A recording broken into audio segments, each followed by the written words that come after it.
चलिए बच्चों, आज का पेपर आप लोगों का कैसा गया है कमेंट करके हमें जरूर बताएं। साथ ही साथ बेटा हम लोगों ने जो भी पढ़ा था पिछले 4 लेक्चर में, इसके बाद 2 हम लोगों ने पेपर सॉल्व किए थे। उनमें से कम मुझे जहां तक दिख रहा है 70 नंबर के पेपर में से 65 प्लस बेटा यहाँ से आपको देखने को मिला है। अगर आप हमारे यहाँ पे ऑफलाइन या ऑनलाइन कोचिंग पहले से ले रहे थे तो आप जो आपको डिटेल नोट्स मिले हैं उसमें लगभग 99% आपका यहाँ पर आया है। तो चलिए देख लेते हैं आज का पेपर कैसा रहा। सबसे पहला पॉइंट बेटा, सबसे पहले क्वेश्चन में डिस्कस करेंगे, हे में नमी की प्रतिशत मात्रा कितनी होती है। हे में नमी की परसेंटेज मात्रा कितनी होती है, तो आप सभी ने अच्छे से पढ़ा है। 10 से 15% नमी यहाँ पर देखने को हे में मिलती है। दूसरा बेटा, बैसिलस एंथ्रेसिस रोग कारक है। बैसिलस एंथ्रेसिस किसका रोग कारक है, तो बेटा ये क्वेश्चन तो इतना सिंपल क्वेश्चन आ रहे हैं एंथ्रेक्स का, ये आपने काफी बार पढ़ा है। एंथ्रेक्स जो डिजीज होती है वो बैसिलस एंथ्रेसिस के द्वारा फैलती है। ठीक है बच्चे। हाइपोफाइजेशन, देखिए बेटा सुनो बेटा सुन लो। 4 लेक्चर जो मैंने आपके लिए थे उन 4 ही लेक्चरों में से कहीं ना कहीं से घूम फिर कर क्वेश्चन आ रहे हैं, ये आप सभी देख पा रहे होंगे। साथ ही साथ बेटा आपको केवल इतना करना है, अगर आपने हमारे 4 लेक्चर देखे हैं तो आप मुझे प्लीज कमेंट जरूर करके बताएं कि जैसा कि मैं लेक्चर लेता हूं केवल इंपोर्टेंट, सुनो बेटा केवल 4 लेक्चर की बात कर रहा हूं मैं, पूरा डिटेल सिलेबस की डिटेल कोर्स की बात नहीं कर रहा हूं। अगर आपने केवल 4 लेक्चर यानी कि 160 मिनट 160 मिनट भी अगर मुझे आपने दिए हैं तो आपको पता है कि कितने सारे क्वेश्चन आए हैं। मैं आपको बोलता हूं 90% आएगा, और 90% का मतलब होता है 63 मार्क्स का। आप बताएं जितने भी बच्चे जुड़े हैं। देखो बेटा अभी तक आप लोगों ने कमेंट किए नहीं, लेकिन आज आपको जरूर बताना है कि क्या जो मैंने पढ़ाया था उसमें 63 नंबर से कम आया है या 63 नंबर का आया है। जरूर बताना बेटा, क्यों? इससे मुझे सेल्फ सेटिस्फैक्शन मिल सके कि जो मैंने आपको पढ़ाया उसमें से कितने नंबर का आ रहा है। तो हाइपोफाइजेशन टेक्निक बेटा मछली में आप लोगों ने पढ़ी थी, मैंने इन्हीं 4 लेक्चरों में ये क्वेश्चंस आपको पढ़ाए हैं बेटा। सो किसे कहते हैं, देखिए बेटा सीधा अगर आपको ध्यान हो, शुगर पालन वाले चैप्टर मैंने पढ़ाया था, मादा शुगर को शो कहा जाता है। बोलिए बेटा इंपोर्टेंट पॉइंट में दिया था, ये वही क्वेश्चन है, इंपोर्टेंट था और आया है। गरीब की गाय या गरीब की कामधेनु बेटा बकरी को कहा जाता है, आप सभी को पता है। गरीब की गाय या गरीब की कामधेनु किसे कहा जाता है, बकरी को। नेक्स्ट बेटा, बकरी की नस्लों में सबसे बड़ी नस्ल, ध्यान रखेंगे बेटा, बकरी की नस्लों में सबसे बड़ी नस्ल जो है बेटा ब्लैक बंगाल को माना जाता है। किसको माना जाता है बेटा, ब्लैक बंगाल को। हो सकता है कुछ लोगों ने जमुनापारी आंसर दिया हो, लेकिन जमुनापारी आंसर सही नहीं है। हाँ अगर आपसे ये पूछते कि सबसे अच्छी डुअल पर्पस ब्रीड कौन सी है, तब आंसर क्या होता है, जमुनापारी। लेकिन मांस वाली नस्ल है बेटा ब्लैक बंगाल, हैवी वेटेड होती है, हैवी इसकी बॉडी वेट रहता है, प्लस इसका आकार भी, साइज भी इसका बड़ा होता है। तो बेटा ये हमारे 6 क्वेश्चन हैं, और 6 क्वेश्चनों में से लगभग सारे क्वेश्चन मैंने आपको कहीं ना कहीं किसी ना किसी फॉर्म में बताए हैं। ये इंग्लिश में दिया गया बेटा सेम टू सेम। आगे देखते हैं बेटा हमारा फिलिंग डबलिंग्स। मांगुर खालिस्तान की नस्ल है बेटा, आपको पढ़ा है मांगुर बेटा किसकी नस्ल है, मछली की एक नस्ल है बेटा, बताओ हाँ या ना। मांगुर किसकी नस्ल है, फिश की एक ब्रीड है। Mangur is a breed of fish. ठीक है बच्चे। सुअर का गर्भकाल कितना होता है, बताओ बेटा, सीधा पॉइंट लिखा है 114 दिन सुअर का गर्भकाल होता है, ये हमने आपको पढ़ाया है। ठीक है बच्चे। आगे देखो, सबसे अधिक लंबे कान वाली भेड़ की नस्ल बताओ बेटा कौन सी होती है, तो आपको पता है लोही। सीधा पॉइंट में बेटा मैंने आपको बताया है, लेक्चर नंबर 2 में बेटा ये चीज बताई थी हमने आपको। सबसे पहले भेड़ वाला पोर्शन करवाया था, यहाँ पर मैंने आपको बताया था कि सबसे लंबे कान किसके होते हैं, लोही के होते हैं। देखिएगा बेटा आगे चलिए, एनडीडीबी का पूरा नाम क्या है, NDDB national dairy development board. कल बच्चे आपको ध्यान होगा मैंने आपको एनडीडीबी दिया था कि नहीं बेटा, एनडीआरआई दिया था। तो एनडीडीबी मैंने कमेंट बॉक्स में पूछा भी था आपसे, तो एनडीडीबी का पूरा नाम नेशनल डेयरी डेवलपमेंट बोर्ड। ठीक है बच्चे। दूध को प्रतिशत देखो बेटा ये समझे, below then the degree Celsius temperature is required for cooling of milk. ठीक है बेटा, मिल्क को ठंडा करने के लिए, दूध को ठंडा करने के लिए ध्यान रखेंगे बेटा, अगर मिल्क का हम प्रशीतन कर रहे हैं तो जो टेम्परेचर है वो 4 डिग्री सेल्सियस से कम होना चाहिए, 4 डिग्री सेल्सियस से कम की आवश्यकता होती है। फीता कृमि यानी कि टैपवर्म, फीता कृमि यानी कि टैपवर्म कैसा पैरासाइट है? अंतः परजीवी के बाह्य परजीवी, एक्टोपैरासाइट के एंडोपैरासाइट? ध्यान करो बेटा, अपन ने मुर्गियों के पैरासाइट पढ़े थे, दो प्रकार के, अंतः परजीवी और बाह्य परजीवी। तो यह क्या है? एक अंतः परजीवी है, उसके शरीर के अंदर पाए जाने वाला परजीवी है। बता बेटा हाँ या ना? ये सारे पॉइंट कल मैंने आपको पढ़ाए हैं। एक बार बेटा मेरे सेटिस्फेक्शन के लिए आप कमेंट बॉक्स में जरूर बताना कि क्या ये मैंने पढ़ाए हैं या नहीं पढ़ाए, और आपका पेपर कैसा गया ये भी आपको बताना है। प्लस बेटा अगर आप चाहते हो कि आगे वाले पेपर भी आपके ऐसे ही जाएं तो अगले लेक्चर की सीरीज आपको जरूर देनी है। एग्जाम तक बेटा एग्रीकल्चर गुरुदेव को छोड़ना नहीं है। एक एक वीडियो अगर कुछ भी मैं डालता हूँ, एक एक पोस्ट आपको हमारे चैनल पे देखनी है, जिससे आपका एग्जाम बेटर से बेटर जा सके। ठीक है बच्चे?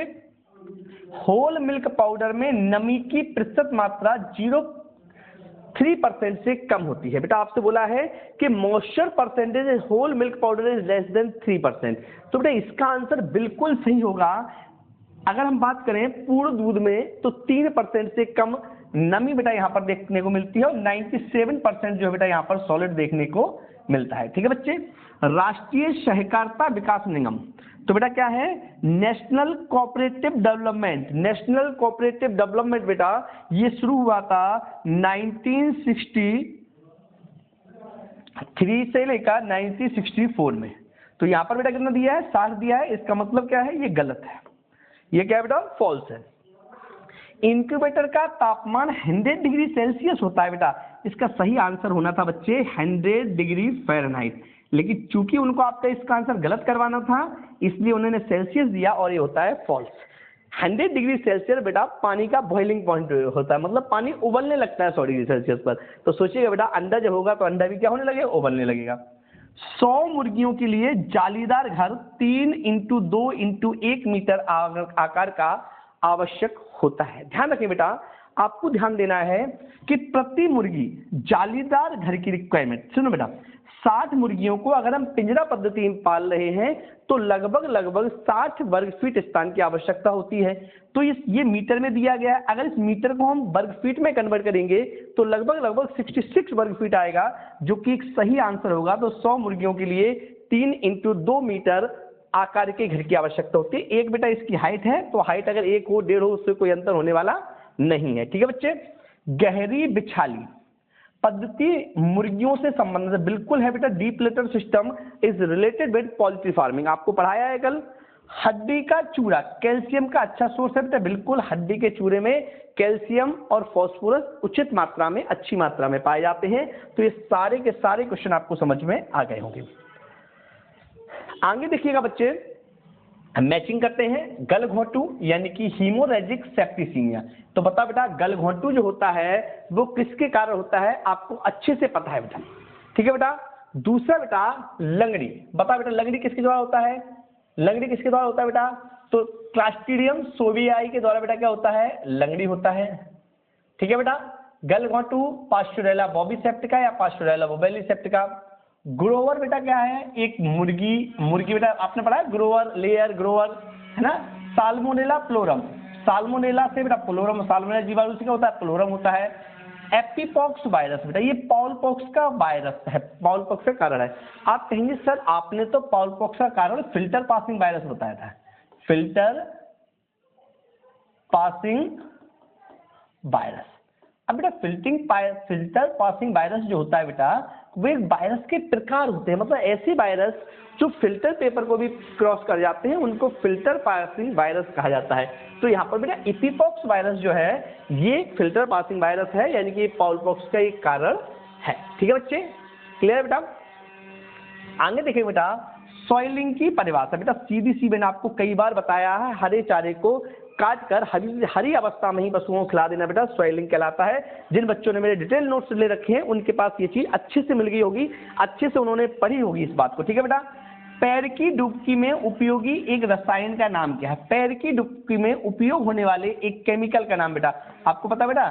किससे डुबकी लगाते हैं? फुटबाथ किससे कराते हैं? कॉपर सल्फेट से बेटा। किससे कराते हैं? कॉपर सल्फेट से बेटा। दूध में उपस्थित केसीन को स्कंदित करके बनाया गया दूध पदार्थ बेटा।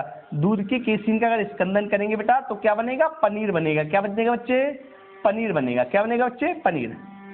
आइसक्रीम के ओवररन का सूत्र पूछा बेटा। आइसक्रीम का ओवररन क्या होता है बेटा? आइसक्रीम में कुल ठोस के अलावा जो अतिरिक्त हवा और गैस भरी होती है उसे ही हम आइसक्रीम का ओवररन कहते हैं। तो आइसक्रीम का कुल आयतन माइनस ठोस का आयतन बटे कुल आयतन इंटू 100 बेटा, ये इसका फॉर्मूला होगा।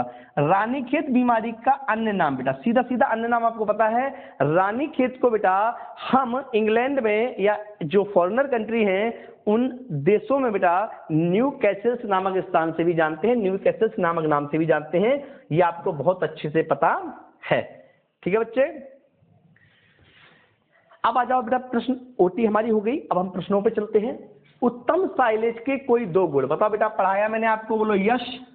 हे बनाते समय पोषक तत्वों की हानि किस प्रकार हो जाती है? पढ़ाया बेटा मैंने आपको। थनैला रोग के कारक का नाम या कोई एक उपचार पढ़ाया है बेटा। विष ज्वर के 2 लक्षण पढ़ाए हैं। शहरी बकरी की विशेषता पढ़ाई है। दूध की रानी की विशेषता पढ़ाई है बेटा। बीकानेरी भेड़ पढ़ाया है। हिसार भेड़ पढ़ाया है। क्रीम का संगठन पढ़ाया है। मक्खन का संगठन पढ़ाया है। बताओ बेटा, इस पेज पर जितने भी क्वेश्चन हैं सारे के सारे आपको पढ़ाए हैं बेटा। आगे चलते हैं। घी में वसा और नमी परसेंटेज पता है बेटा आपको। मक्खन बनाते समय आवश्यक बातें पता है। चेडर पनीर का संगठन पता है बेटा और दही का संगठन पता है। ये सारी चीजें पढ़ाई है मैंने आपको। पशु को दवा देने की 3 विधियां, प्रॉब, स्पेचुला और डॉकिंग मशीन, ये तीनों पढ़ाए बेटा मैंने आपको।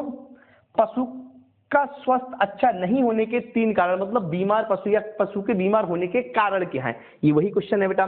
बीमार होने के 3 लक्षण बेटा। लक्षण में क्या होते हैं? कान लटक जाते हैं, है ना, जुगाली सही से नहीं करता, ये सारे बेटा हमने आपको पढ़ाए हैं। आइसक्रीम के कोई 3 खाद्य महत्व या कुल्फी का फ्लो चार्ट, कुल्फी बनाने का फ्लो चार्ट लिखिए, ये भी बेटा मैंने आपको बताया है। अभी बेटा इनको मैं हम लोग एक एक से डिस्क्राइब भी कर सकते हैं, लेकिन डिस्क्राइब क्यों नहीं कर रहे? क्योंकि डिस्क्राइब करने में जो समय जाएगा उसका कोई विशेष मतलब यहाँ पर निकलने वाला नहीं है, इसलिए क्योंकि अभी आपको अपन लोगों को अगले पेपर की तैयारी करनी है। अभी आपको बेटा करना क्या है, बस इतना मुझे जरूर बता देना है कि हमारे नोट्सों में से कितने % आया है, कितने % आपको समझ में आया है। आगे आपको क्या करना है ये आप खुद समझदार हैं, आपको समझ में आ गया होगा। फॉर शोषण विधि के 3 चरण 3 स्टेप में लिखना था बेटा। आपको पता है दूध को लेंगे, छानेंगे, है ना, फॉर के रूप में छोड़ेंगे।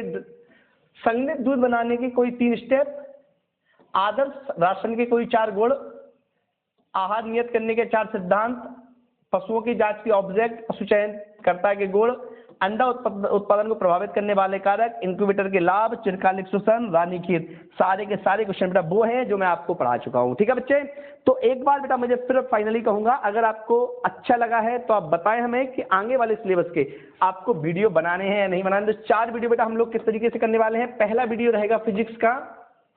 पहला वीडियो किसका रहेगा बेटा? फिजिक्स का रहेगा। दूसरा वीडियो बेटा केमिस्ट्री का रहेगा। किसका रहेगा बच्चे? केमिस्ट्री का रहेगा।